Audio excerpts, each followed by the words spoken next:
Hey friends, welcome back and happy holidays from the Bald Booktuber. It is December 23rd, 2022, which means it is time for Happy Festivus.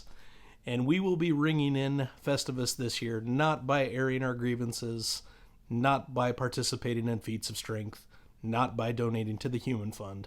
No, today for Festivus, I will be sharing with you my top 10 favorite Seinfeld episodes of all time. So those of you that aren't new to the channel will know that Seinfeld is my favorite television series of all time. It's not close. I started watching it back in the 90s when it was new and in syndication at the same time. Big shout out to my mom for getting me involved in the show. We used to watch it constantly, forever, all the time. Thanks, Mom. I love you. Watched it with my buddies, watched it with other family members, watched it with my grandfather constantly. It's just a show with lots and lots of wonderful memories for me. So I will always love it. I've seen so many of the 173 episodes dozens of times. What can you say? It was hard for me to narrow down just 10, but here we are. So without any further ado, I'll go a little bit over each episode and then play a small clip that shows you why I find it so hilarious. So we're going to start, of course, with number 10, and number 10 is the Festivus episode itself. It is called The Strike. It's season 9, episode 10. So in The Strike, Frank introduces us to the aluminum pole. He introduces us to the feats of strength, the airing of grievances. We get to see an audio tape of George as a child. We get to listen to Frank playing an audio tape of George as a child, participating in some of these activities with the first Festivus. We get to see a little bit of why George is so screwed up, which is great. There are not enough superlatives about this episode. It is absolutely brilliant. And we get to see Kruger, who I always loved that character. So he was George's boss at the time. And we get to see him participating in the festivities as well. At the very, very end, Frank basically tells George, Festivus will not end until you can pin me down as part of the feats of strength. So he tells him to stop crying and fight your father. Just brilliantly, brilliantly done. I'll play a small clip for you here. Festivus is great. Check it out. Today's the perfect day to replay it, of course. Happy Festivus. Well, happy Festivus. What is that? Is that the pole? George, Festivus is your heritage. It is part of who you are. That's why I hate it. It's a big dinner Tuesday night at Frank's house. Everyone's invited. George, you're forgetting how much Festivus has meant to us all. I brought one of the cassette tapes. Read that poem. I can't read it. I need my glasses. You don't need glasses. You're just weak. You're weak. Leave him alone! All right, George. It's time for the Festivus Feats of Strength. No! Get it off! No face of strength! I'm Festivus! We had some good times. This begins with the airing of grievances. I got a lot of problems with you people. Now, you're gonna hear about it. You, Kroger, my son tells me your company stinks. Oh, God. Quiet, you'll get yours in a minute. Kruger, you couldn't smooth a silk sheet if you had a hot date with a babe. I lost my train of thought. Number 9 is The Library. This is early on. This is season 3, episode 5. And we are introduced to a character that I love, even though he only showed up one more time after this as sort of a cameo in the courtroom scene at the very end of the show. But it's legendary and late, sadly, actor Philip Baker Hall, who passed away earlier this year at the age of 90. He's an absolutely brilliant actor on stage and on screen. And here, his portrayal of Inspector Bookman, the library cop, is maybe one of the funniest things in a show that it's hard to say what the funniest things are because there's so many of them. I will play a very short clip showing Bookman in action. It's tremendous. Check out that episode. Glad you're here so we can get this all straightened out. Would you like a cup of tea? You got any coffee? Coffee? Yeah, coffee. No, I don't drink coffee. Yeah, you don't drink coffee? How about instant coffee? No, I don't have... You don't have any instant coffee? Well, I don't normally... Who doesn't have instant coffee? I don't. You buy a jar of Folgers Crystals, you put it in a cupboard, you forget about it. And later on, when you need it, it's there. It lasts forever. It's freeze-dried. Freeze-dried crystals. Really, I'll have to remember that. You took this book out in 1971. Yes, and I returned it in 1971. Yeah, 71. That was my first year on the job. Bad year for libraries. Bad year for America. Hippies burning library cards. Abby Huffman telling everybody to steal books. I don't judge a man by the length of his hair or the kind of music he listens to. Rock was never my bag. But you put on a pair of shoes when you walk into the New York Public Library, fella. Look, Mr. Bookman. I returned that book. I remember it very specifically. You're a comedian. You make people laugh. I try. You think this is all a big joke, don't you? No, I don't. I saw you on TV once. I remembered your name from my list. I looked it up.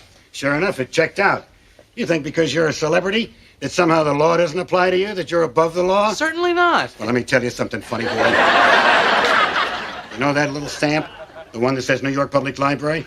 Well, that may not mean anything to you, but that means a lot to me. One whole hell of a lot. Sure, go ahead, laugh if you want to. I've seen your type before. Flashy, making the scene, flaunting convention. Yeah, I know what you're thinking. What's this guy making such a big stink about old library books? Well, let me give you a hint, Junior. Maybe we can live without libraries, people like you and me, maybe. Sure, we're too old to change the world. But what about that kid sitting down, opening a book right now in a branch of the local library? Sorry, number 8 for me is The Bubble Boy. And this is season 4, episode 6. This is when the show was really in high gear. It was already kind of that 3, 4, 5, 6 span that it was already the biggest show in the world, and it just kept getting better and better. And in the Bubble Boy episode, we have an underrated performance by Bill Murray's older brother, Brian Doyle Murray, as the Bubble Boy's dad. He's completely understated. He's completely hilarious. I love everything about him on screen in this, even though it's very short and he doesn't have a lot of verbiage or that kind of stuff. He doesn't talk a whole ton other than to introduce the concept of the Bubble Boy to Jerry and George, and then to have a little bit of speaking parts later on. But he's tremendous. We have the epic battle between George and the Bubble Boy playing Trivial Pursuit. Of course, there's a misprint on the card, and the answer of Moores, which is correct for the question, is misprinted on the card as Moops. So we have the two of them going back and forth, and ultimately the Bubble Boy strangling him, and ultimately the Bubble Boy getting out of his bubble and getting hurt and needing to be taken to the hospital. So it's just a tremendous episode. I love every bit of it. Here's a clip. Okay, history. This is for the gang. How you doing over there? Not too good. All right, Bubble Boy. Let's just play. Who invaded Spain in the 8th century? That's a joke. The Moors. Oh, no. I'm so sorry, it's the Moops. The correct answer is the Moops. Moops? Let me see that. That's not Moops, you jerk. It's Moors. It's a misprint. I'm sorry, the card says Moops. It doesn't matter. It's Moors. There's no Moops. It's Moops. Moors. Moops. Moors. Help someone! There's no Moops, you idiot. Stop it! Let go of him! Donald! Stop it! Now let go of him, Donald. I'm gonna kill him. Donald, stop. Moors. Say Moors. Oops, no. Donald, stop it.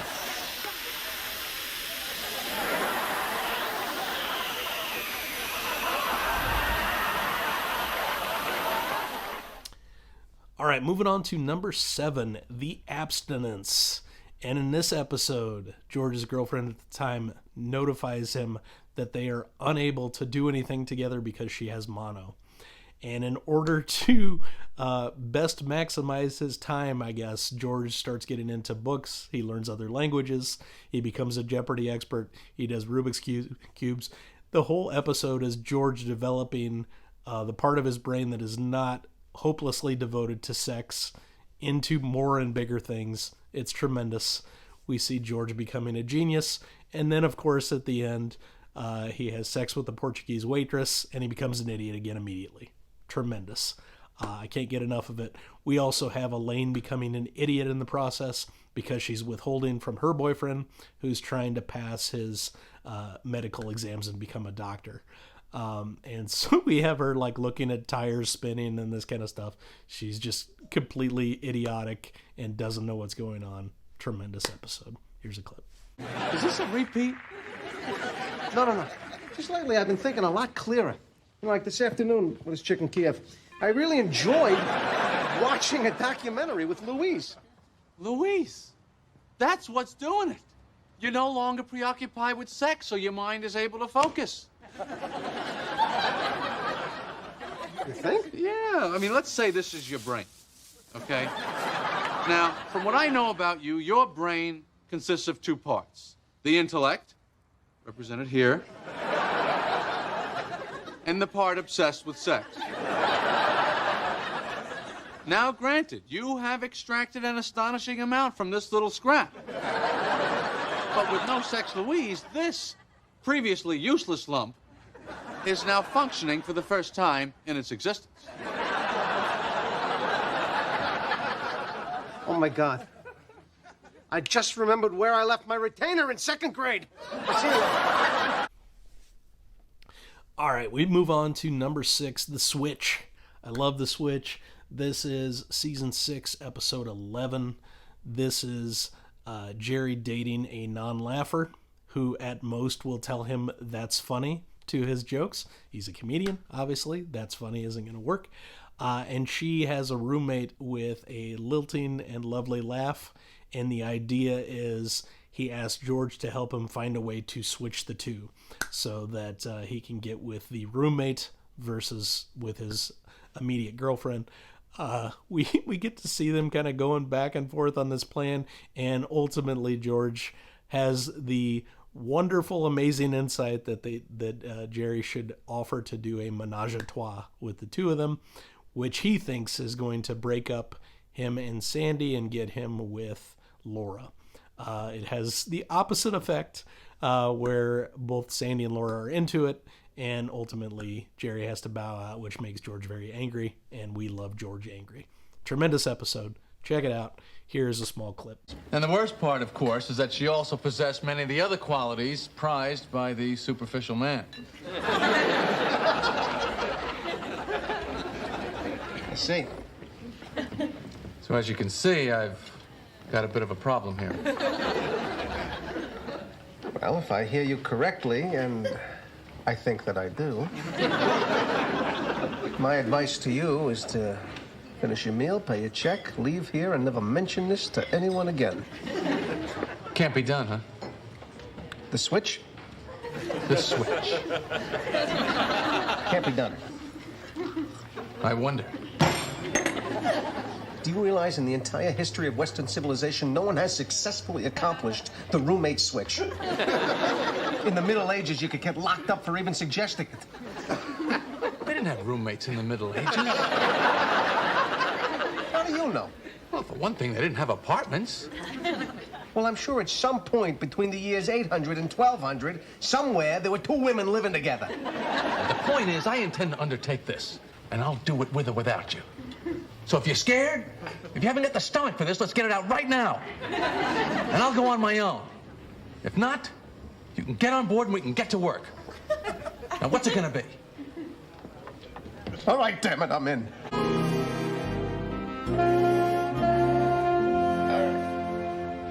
That's enough for today. You're tired. Get some sleep. I'll see you first thing in the morning. No, we can't do it. Who are we kidding? It's impossible. It's true. You can't do the switch. Nobody can do the switch. It was a stupid idea to begin with. Let's face it. I'm stuck with the non-laugher, and that's that. We'll come up with something. Yeah, sure we will. All right. See you tomorrow.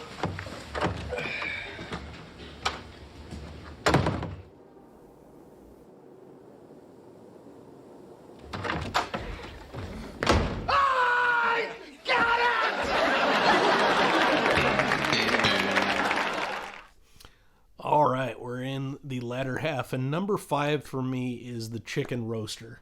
So this is season 8, episode 8. We have the Kenny Rogers Roasters restaurant moving in next door to Kramer and Jerry, across from their department. And the way that it's situated, there's a big red neon light that flashes right into Kramer's apartment. They call it the Red Planet. They call it the Red Menace. We get to see Jerry and Kramer switch apartments for a reason to do with the storyline where Jerry's old friend loses his job and has to work at Kenny Rogers. And in order for him to keep the job and to keep business, they switch apartments. And we get to see them not only switch apartments, but also switch personalities. So we get to see Jerry acting like Kramer, which is tremendous. And even more probably tremendous is Kramer acting like Jerry. Just an amazing episode. Check out the clip. Hope you love it.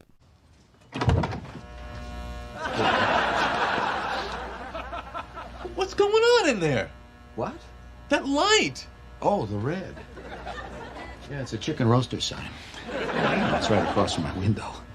Can't you shut the shades? They are shut. Oh, by the way, your friend Seth, he stopped by. Oh, yeah, what do you have to say? Yeah, he was fired.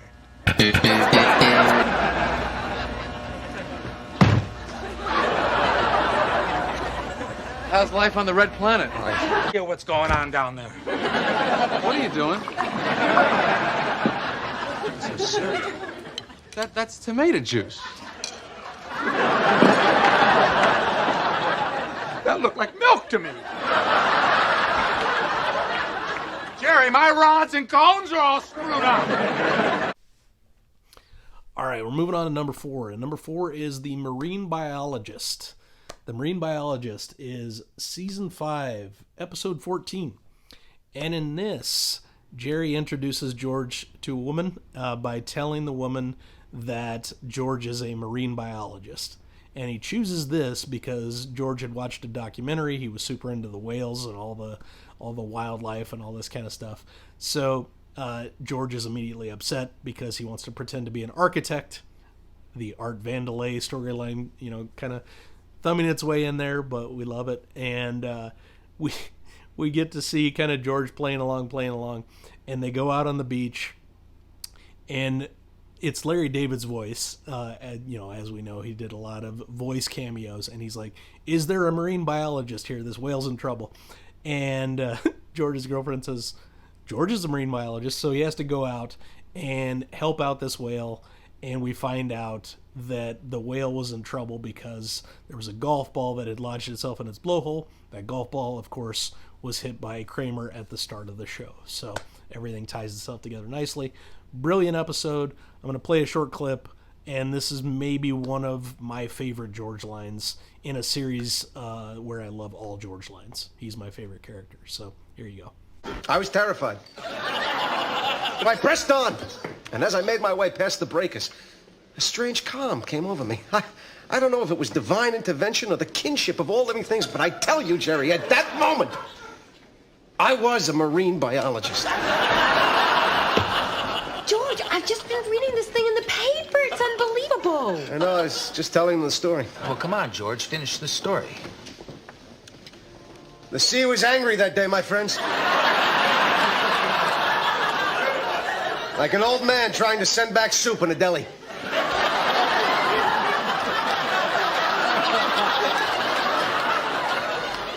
I got about 50 feet out, and suddenly, the great beast appeared before me.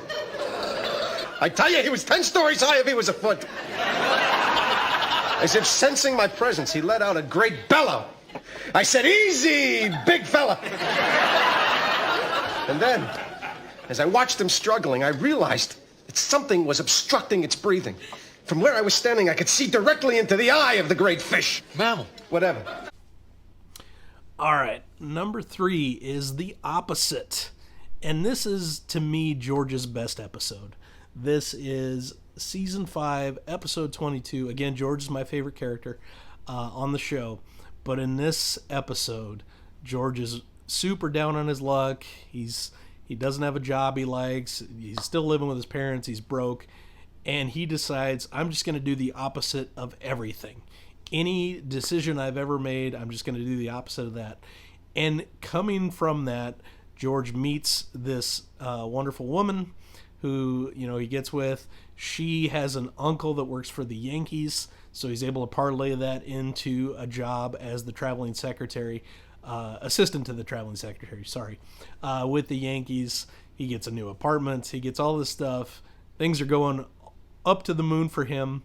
On the opposite end, we see Elaine just slowly rungs down all the time.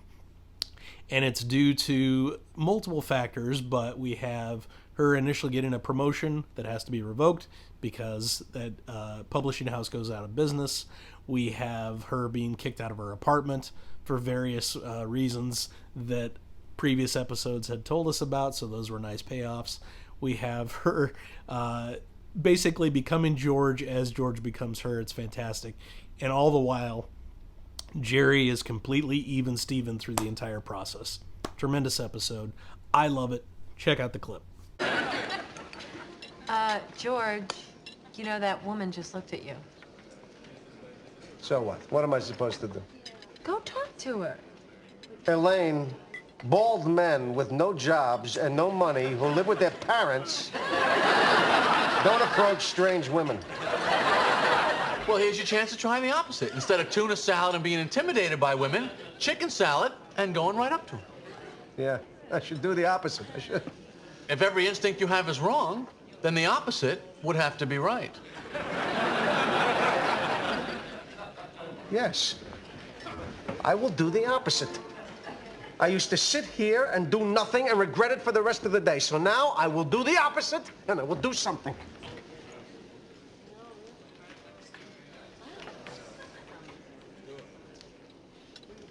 Excuse me, I couldn't help but notice that you were looking in my direction.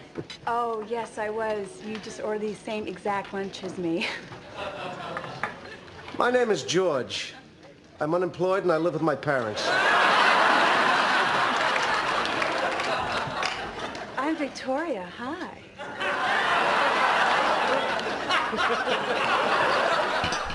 All right, we're moving on to number 2. Number 2 is the Soup Nazi. This is season 7, episode 6. This is maybe one of the episodes that people most associate with the show. We have this fantastic actor. He is just deadpan through the entire thing.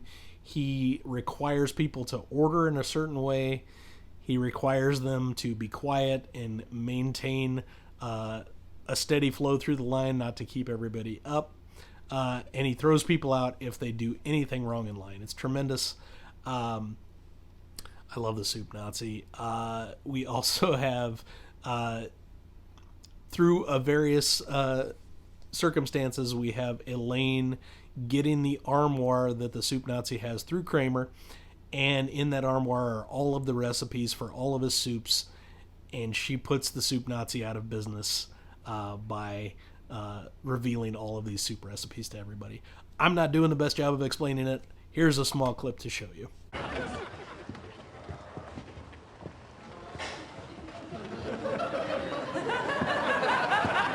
Medium turkey chili. Medium crab bisque.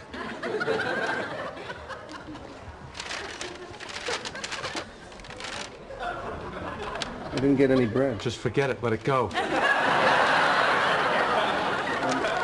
Excuse me, I think you forgot my bread. Bread, $2 extra. $2, but everyone in front of me got free bread. You want bread? Yes, please. $3! What? No soup for you.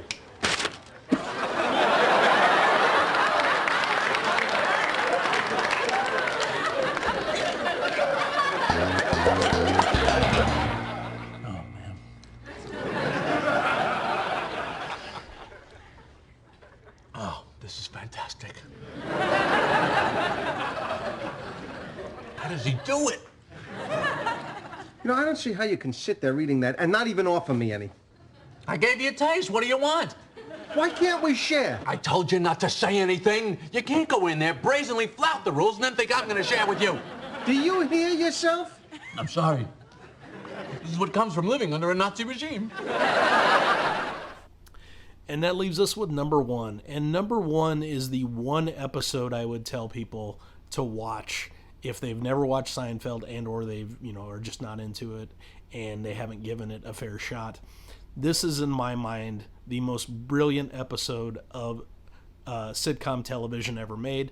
Obviously, I haven't watched every episode of sitcom television, but this is my favorite by a lot. This is the episode I associate with Seinfeld the most strongly. This is Season 4, Episode 11, The Contest.